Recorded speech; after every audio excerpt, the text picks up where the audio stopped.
Yun, mga kaniski natin dyan. Ito pa, si tatay. May isa, yung malaki mo unahin. Ay, yung malaki. Yung malaki mo dyan, salpak mo dyan. May 100 kilo pa, mga kaniski. Sasalpak namin dito ni tatay. Ganito na kadami yung pa. Nalimutan ko yung license. So, hakutin ko muna sa taas. Yan, akyat tayo sa taas, mga kaniski. Ganito nakadami yung pawis ko. Dikit na dikit. So, akyat. Makikita nyo, mga kaniski, kung gaano kataas yung inakyat. So, yun pa.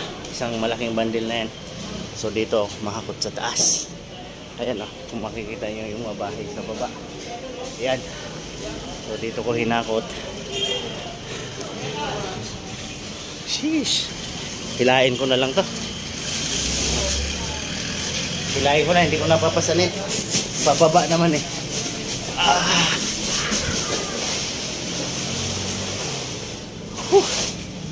Grabe, mga kaniski. Migat nito.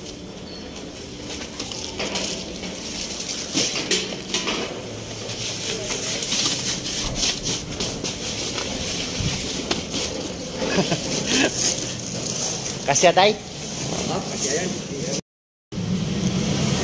Yun, mga kaniski natin dyan. Paldo tayo, mga kaniski. Punong-puno yung ating van. Ayan. Hanggang dito sa loob. Ayan na natin. Pati dito sa may unahan, ayan.